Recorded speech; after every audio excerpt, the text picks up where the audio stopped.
Dear listeners, here is something I have noticed after enough conversations with people who have built and lost and rebuilt things. Yes. So nobody ever loses the trust in one dramatic moment. It leaks out quietly on one small compromise at a time until one day the room just doesn't believe you anymore. And yeah, and by the time you notice, the damage is not even about that one decision. It is all about the ones before it that nobody was counting in, right? That's right. So, welcome back, dear listeners, to Mind Meets Machine. I'm your host, Avik, and today we are sitting with the foundation underneath leadership itself, the part that doesn't show up on a quarterly report, but quietly decides whether everything else holds or not. And yeah, my guest has spent decades building companies, writing books, and studying exactly what separates people who earn lasting trust from people who only look like they have it, right? So please welcome my guest, Dr. Rawson. Welcome to the show. Thank you so much. I appreciate that introduction. Thank you. Yeah. Yeah. And dear listeners, be with us because we'll have a very, very great discussion because today's topic is very, very important and a lot of information we can have from Dr. Roshan. So we will be talking about the foundation of leadership and at the bottom line, like character plus integrity, which is equals to the credibility. So we will have a discussion, but before we get deep dive into it, I'd quickly love to introduce you with Dr. Rawson. So he is the president of the Las Vegas Television Network and the founder of the CIC Leadership Institute, built around a simple but demanding equation, which is character plus integrity, which equals to credibility. So he's launched over 30 companies and spent his career watching what actually holds leaders up when the pressure hits, right? So I do not want to take much of your time, dear listeners. Let's get started because there are a lot of things to discuss today. So yeah, welcome to the show again, Dr. Roshan. Thank you so much. I appreciate Yeah, that. Appreciate the yeah, introduction. yeah. So I mean, before we get into the framework itself, I'm curious about the person behind it. Like you have launched more than 30 companies, written across the children's and adult books, also published hundreds of articles. So there's a lot of ground. So from there, like, what is the actual thread which is running underneath all of it? Like the thing that made you start asking this particular question that about the character and credibility in the first place. So, what do you say? Well, that's a tough one, I'll tell you. I've been a CEO since I was 21. My first company was literally given to me. They said, "We'll pay for everything. You just make it Yeah. happen and pay us back in 2 years." I had no idea what I was doing and had no idea how to lead a company. I'd been a leader in other circumstances in sports. I played semi-pro professional football. And Okay. so I've been a leader in those areas, but not in business. And so I went into this company. Lo and behold, I did so well. I sold it in 14 months, paid all the investors back, took a huge amount of money home and said, well, I guess I got to work for somebody else because Mm. isn't that what people do? Yeah. And so I did, and he was a jerk. And so I bought his company and it just kind of grew from there. But what I learned in that first company was that people trusted me because one, I was transparent.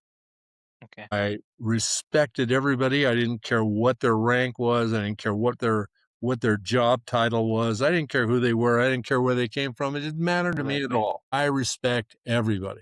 As a result, that respect translated into trust because they realized if I respected them, then they were going to give me trust back. And as a result, that worked great because Mm. with that trust, I could say to them, hey guys, this is a situation. We need to cover it and we need to do it now.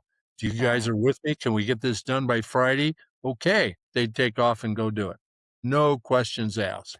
That to me, that was pretty important. 3 years later, I sold the company to all the employees, Wow. which was kind of fun. So every company after that, and I've had Mm. companies that went to billions. I've had companies that just kind of floundered, a couple of them that were not so good. And I've had lots of successes in between. One thing I've noticed is that as I respect people, and this isn't just in company, I was a minister for 22 years and I learned that in church is you respect people people will want to follow you. People will want to trust you. They Yeah, want to trust you. We're exactly. all looking for somebody that we can trust. And in order to get that trust, you have to first respect them. One of the things I've learned over time is that just like love, Mm, if you don't give love, you can't get love back. yeah. It's just a irrefutable law of physics or whatever you want to call it, Mm, because it's just the way it is. If you don't love exactly. someone, they will not love you back, period. If you don't trust someone, how would you expect them to trust you back? And Exactly. respect begins with listening. Yes. Listen to the people who work for you, who work with you, your family, your children in a community, what others are doing. Don't be the loudest voice in the room. It's not Mm, necessary. Listen. And when you listen and people understand you do listen, you stand out and people begin to trust you. mm, So that's where I learned it over years and years. Then the principles of the CIC Leadership Institute came to me when I came back from Vietnam. My parents had died, and I had to raise my younger brother and youngest sister. And my grandfather calls me, he lives like 2,000 miles away. And he says, DR, he says, you can't handle this. I said, well, I'm going to do the best I can, Grandpa, because at the time I was 21 years old. okay. And he said, I'm telling you, you can't.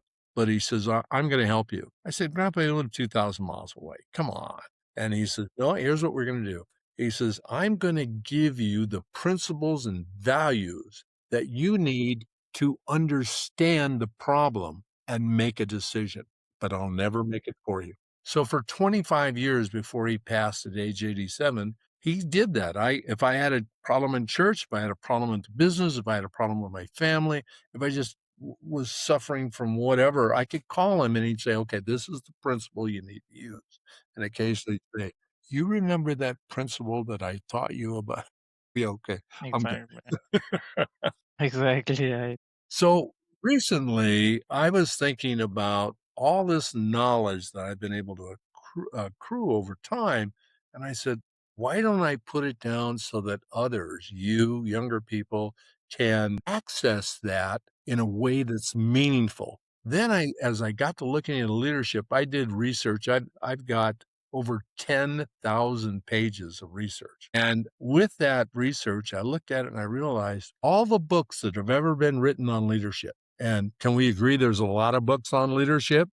My gosh, lots of books. You go into any library in any country and say to the person, I'd like to see books on leadership. And they'll take you to a whole aisle full of leadership books. But the problem is that none of them address the foundation. Now, if you've ever built anything, you know that without a foundation, it'll fall. It just Exactly. can't support itself. So what we came up with was the foundation, and that foundation is character plus integrity equals credibility. Credibility is the currency of business. You do business with people that you trust. You do business with people that you feel are going to be in your best interest. And that's because they've got credibility. Now, what erodes it? You touched on it on the introduction. What erodes credibility is your integrity. So you can have all the 53, actually, there's 53 character traits, but we teach 10. The rest are all mostly supportive. Of all those character traits, you can have them in spades. You can practice them daily, but when a crisis comes and then you're threatened in some sort of way, do you give in? Do you change your attitude? Do you change Yeah. the way you look at something? People notice that. When they do, that erodes your credibility, erodes your integrity, which erodes your credibility. So you ask how we came up with it. That's how we came up with it. Sorry for the long story. No, definitely. It's totally fine. And because I thought like I'll just ask you, was there a kind of specific moment or not? But you mentioned it, so it's really great. And yeah, I mean that's the part people skip, like when they tell their success story, right? Like the moment before the framework existed, when it was just kind of confusion, bad outcome, kind of you are trying to make sense of it. I believe that is the best part about it, and I'm really happy that you mentioned it deeply. So Thank you so much for that. Yeah. And also about, because I always try to focus on the misconception part, because whenever we bring any topic, be it leadership or into business, I believe there are a lot of misconceptions as well. Like, because I think most people hear like character and integrity and mentally file it under kind of nice to have thing, soft Yeah. stuff, Yeah. right? Kind of thing, right? So what's the thing like leaders get wrong when they think credibility is separate from the performance. Well, first of all, it begins with character. Most people think character is developed. First of all, a lot of people think character is just because when he talks funny and so forth, he's an interesting character. Character is developed long before you ever need it, before you ever need it. So most people think that when there's a crisis, that's when you discover your character. No, no, no. Character is developed long before you ever need it because it's the things you do when nobody's looking. Correct. Okay. So the idea of being honest, nobody has to look. You should be honest just because you should be honest. The idea that you're accountable, that you're a responsible person, nobody else shouldn't have to watch you. You should just be accountable. That's your character. The same thing with resilience. One of the things we're suffering from right now is in the 20 and 30-year-old group is that because of the way they were raised, and I don't know what's wrong with the parents, but because of the way they were raised, if you hit these kids with, here's the problem, they just fold. They fold like a house of cards. And Correct. they're not exactly sure how to come back from it. And the friends that support them all suffer from the same problem. They don't know. So that's a huge problem. Resilience is one of the most important things that you need as a person because life is full of ups and downs. Oh my gosh, you know that. You think your family's going great, and then something hits you. Somebody dies that's really important to you. That's a setback. Oh my gosh, that's a setback.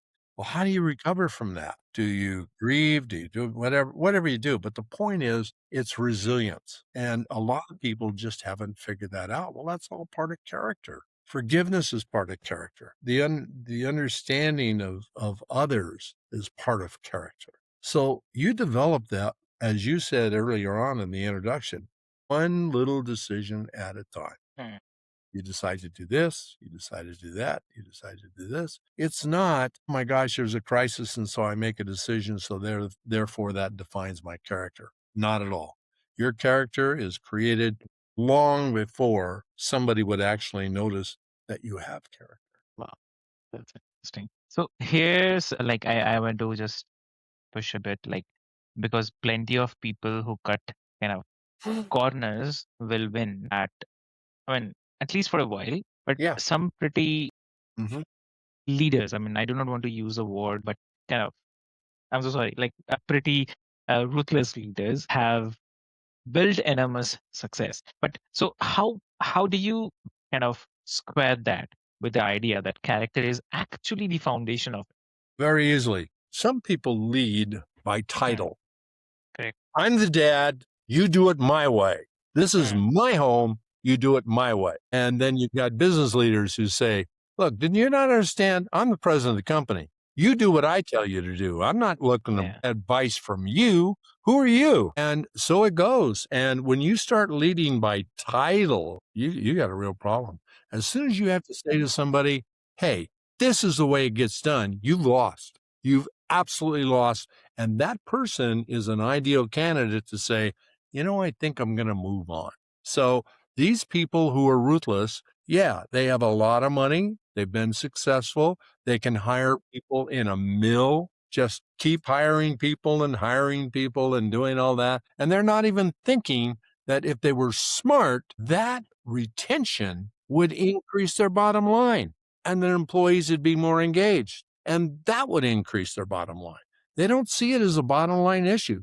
They see it as, I'm the boss. You don't threaten me. You don't challenge me because I know exactly what needs to be done.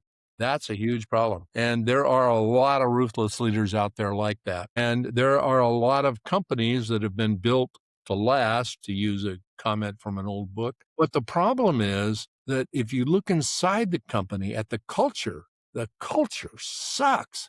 It's just terrible. People go to work because they have to, because they're going to collect a check because their family needs it. It's not because they enjoy being there or it gives them some fulfillment as a person.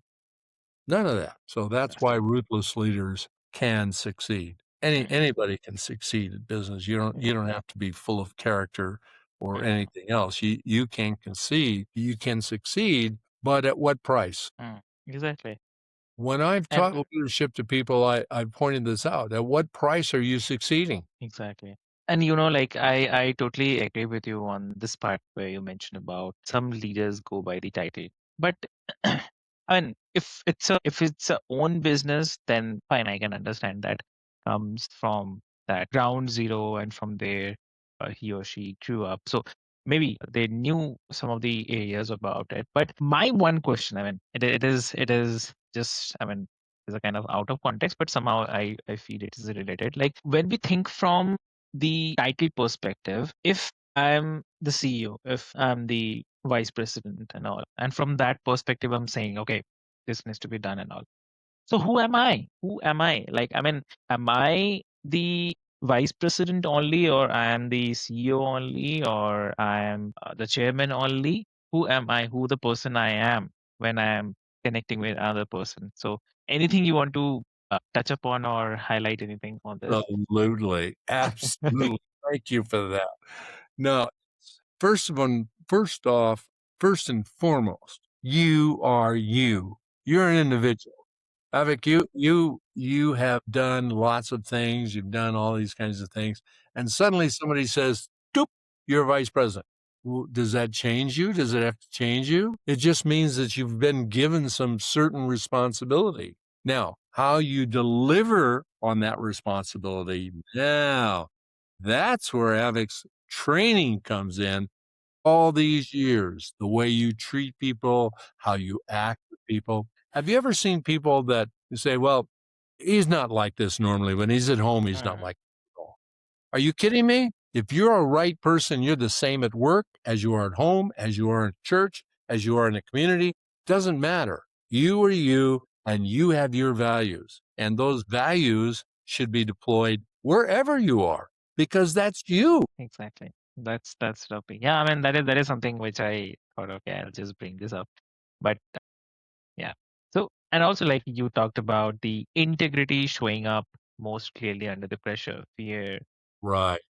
kind of convenience. So, like, because most of us don't think of ourselves as kind of compromising, we think of ourselves as being reasonable in a very hard moment as well. So, what is actually happening underneath the pattern that most people don't notice in themselves when a small compromise actually starts? Right. And that's the way you lose integrity, as you said at the outset. You Yeah. lose it one little decision at a time. It's not, oh my gosh, if you don't do this, you're going to do this. No, it's not that decision. It's the decision. I don't think we need that. That's probably okay. We'll just slide on that today. And you start making these decisions that are inconsistent with who you are. When I my second company that I bought, I went to work for them, and this guy hired me.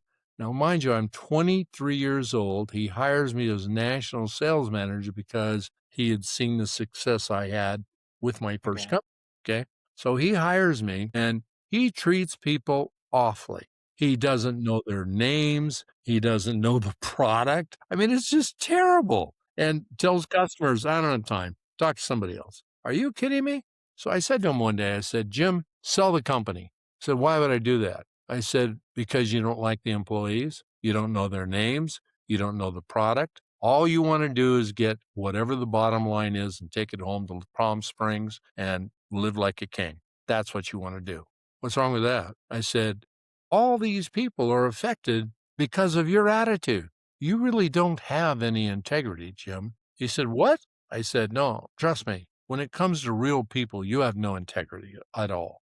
Your wife may think you have integrity because when she says something, you do it. Okay, that's one level of integrity, I Mm, suppose. But when you're dealing with the people whose lives are affected, he had $5 million painting hanging over his desk. This was at a time when the average warehouse worker made 4,000 a year. What do you think their chances are of ever acquiring a $5 million painting? And then he would tell people, yeah, I got lots of paintings like this at home in Palm Springs. I mean, it's just a show off. And I said, Yeah. get out of here. You need to leave. Yeah. Said, well, who's going to buy the company? I said, well, I might. You? How old are you? I said, I'm 23. He said, 23. Well, and I said, Jim, you're proving my point. You don't know anything about me. You hired me. You know nothing about me. Mm, Put down the amount you want. If it's what I can afford, I'll buy it. mm. So he put it down. I realized all the money I had left in the bank was going to go this thing. And I mean, all but about $20, literally. Okay. And so I said to myself, this guy has pissed off so many people. He's upset. He's, he's just inflamed people. I said, the way I lead, I think I can turn that around. And I think the people will follow. So I'm going to gamble on myself and the people that are here. So I paid all that money. We were doing 100,000 a month. This is in the year 1970. A lot of money back then. Within 6 months, we were doing $500,000 a month. And all the money I spent to buy the company, I made back. Mm. I gambled, I won based on the respect that I had for the people that I worked with and the opportunity that all of us had. They all made more money. I made more money. The company did well. And in 3 years, I turned around, created a deal that I could sell it directly to the employees. And now they're on the third generation of running that company. So it worked. It So worked. that's what this kind of attitude and credibility and integrity can do. I kept my word. I did what I was supposed to do. And we had lots of crises. I remember NASA came to us one time and they said, we can't figure out how to make a collapsible steering device for the lunar rover. I looked at that and I said, I think there's a way to do that. I said, how could you are you an engineer? I said, no, I'm not an engineer, but I got a lot of common sense. And he said, well, how would you do it? I said, have you ever seen a soapbox derby racer? Those racers that come down the hill and they got a 2 4 out gear and they got a little steering wheel and you got wires that go out to it that pull the steering wheel. And so the steering wheel just pulls it in, pulls it out. I said, we'll build the push-pull device. You put this on the similar situation, only with your fancy stainless steel and all the things that have to be done to meet moon requirements. But I said, the essence of it is going to be this push-pull device that you wrap around a steering wheel. That's it. And it'll fold completely flat. The guy from NASA said, who are you? I said, well, besides owning the company, I said, I'm just a guy with a lot of common sense. So NASA gave me a review plaque for doing that. And they went on the moon trip and that's how they did it. So it's just Amazing. keeping your integrity, keeping who you are, no matter what the circumstance. Mm. That's it. That's what integrity is. Amazing. Lovely. So I mean, it is really great having conversation on there. So I know time is constrained, but still, like, if you have to give one advice to the listeners today, I mean, maybe they have just started their own ventures, or maybe they're at the highest position as well. So what you love to advise them? Simple. And when I was 25, my wife came to me and she said, you know what? You're just using people. I Okay. said, what? She says, you just use them and then go somewhere else. I said, what? He says, I'm telling you, that's what you do. Well, I spent about 10 hours just literally contemplating that. And I came out saying to myself, so I'd had a mentality that says, get, I want to get. So I came out with the idea that how can I be helpful? Mm. Now, that's a different attitude. What can I give? What can I give that will help you? And my idea was that if I help you achieve your goals, if I help you get what you need, you're going to pay me. And I've lived my entire life that way. I've never worried about a paycheck. I've never worried about money coming in from this deal or that deal. If it's structured right and I've helped them accomplish what they want, I get paid. It's that simple. And so the advice I would give is think about turning your life around and asking yourself, how can I be helpful? Amazing. Amazing. And if listeners wants to connect with you, how they can connect? Well, my email address is pretty simple. It's my full name. It's right there on the screen. My full name is drrawson@gmail.com. So you can email me. My website is drrawson.com. You can go there. and there's a contact form. You can connect with me that way. You can go to cicinitiative.com, and that will take you to our whole series of books that we produce on leadership they're dropping September 23rd. So this interview is kind of in advance of that. So I appreciate that. But yeah, those are some ways that you can get a hold of me. And I usually respond to every email that people send and every call that they make and everything. I'm pretty available. And I still only work Tuesdays, Wednesdays, and Thursdays. How Amazing. about Amazing. So, dear listeners, what I'll do is I'll put all the links, details, everything into the show notes for easy reference. And I have to say that, I mean, if there is one thing I want to leave with all of you today, it's like every repetition is really just a long series of ordinary decisions. And at the same time, eventually, those decisions answer a question that you never actually get asked out loud. So, like, what do yeah? you stand for? Right. So, Oh, yeah. yeah, With the new TV show called What Do You Stand For? yeah, yeah, Yeah. I'm intend to put some serious leaders on the hot seat and just ask them that question. What do you stand for? yeah, What are you willing to put a flag in the ground and say, "This is my position." What do you stand for? It's gonna exactly. be an interesting show, I can guarantee you, because some of the leaders we have Yeah, lined up are not only politicals, but heads of major corporations and organizations, and it'll be interesting to see what they say. exactly. Exactly true. Yeah. So thank you so much, everyone, for being here with us. And if something in this conversation named decision that you have been avoiding or kind of compromise, you have been quietly kind of tolerating, right? So let it sit with you a little longer than usual. And that discomfort is usually pointing somewhere honest. So with this is your host, Avik, and this is Mind Meets Machine. Until next time, take care of your mind, and we'll see you in the next one. Thank you. Thank you. Lovely, lovely. I mean, it's awesome.